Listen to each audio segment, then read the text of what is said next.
Good morning to all. I'm Geeta, Assistant Professor from ECE Department, Rohini College of Engineering and Technology. I'm going to handle the subject on transmission lines and RF system. So now I'm going to discuss about the topic on relationship between standing wave ratio and magnitude of reflection coefficient in Unit 2. So after completing the relationship between standing wave ratio and magnitude of reflection coefficient, the students will be able to know about write the relationship between standing wave ratio and magnitude of reflection coefficient. Then find the reflection coefficient and voltage standing wave ratio of a transmission line having R naught will be equal to 100 ohm and ZR will be equal to 100 minus J 100 ohm. Determine K, that is reflection coefficient of a transmission line for which ZR will be equal to 100 ohm, Z0 will be equal to 100 angle of minus 12 degree ohm. Discuss about the relationship between standing wave ratio and magnitude of reflection coefficient. The voltage at a point S away from the receiving end is given by E will be equal to ER cos H J beta S plus IR into Z0 sin H J beta S. So this equation will be taken from the voltage and current of the transmission line in dissipation less line. So this is equation 1. So cos H theta will be equal to e power theta plus e power minus theta divided by 2. Then sin H theta will be equal to e power theta minus e power minus theta divided by 2. So substitute these two values in equation 1. So E will be equal to ER into e power j beta s plus e power minus j beta s divided by 2 plus IR into Z0 into e power j beta s minus e power minus j beta s divided by 2. So this is equation 2. So now we have to multiply the ER in the bracket term, then IR into Z or Z0 in the bracket term. Then the equation become E will be equal to ER divided by 2 e power j beta s plus ER divided by 2 e power minus j beta s plus IR into Z0 divided by 2 e power j beta s minus IR into Z0 divided by 2 e power minus j beta s.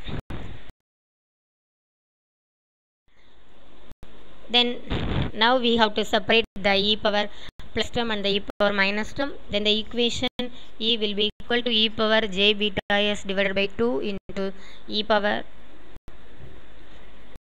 ER plus IR into Z0 plus e power minus j beta s divided by 2 into ER minus IR into Z0.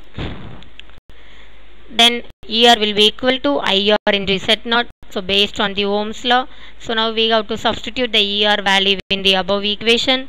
Then the equation E will be equal to e power j beta s divided by 2 into IR into ZR plus IR into Z0 plus e power minus j beta s divided by 2 into IR into ZR minus IR into Z0. Then in the first term we have to take the IR as common. Then the second term we have to take the IR as common.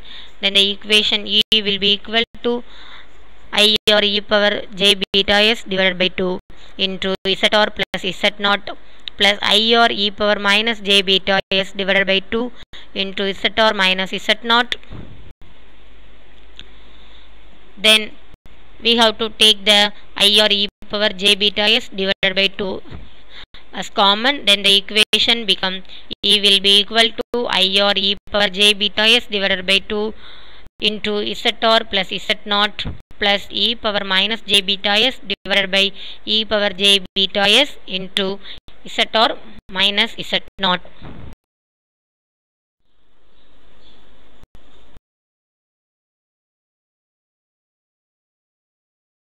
Magnitude of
So this is the relationship between the magnitude of reflection coefficient and the standing wave ratio. Now we have to cross multiply this equation. Then s into 1 minus k will be equal to 1 plus k. S minus ks will be equal to 1 plus k. S minus 1 will be equal to k plus ks, where s minus 1 will be equal to k into 1 plus s, where k will be equal to s minus 1 divided by s plus 1. So this is the relationship between the reflection coefficient and magnitude of standing wave ratio. The relationship between standing wave ratio and magnitude of reflection coefficient. Which circuit can be used in measurement of unknown load impedance?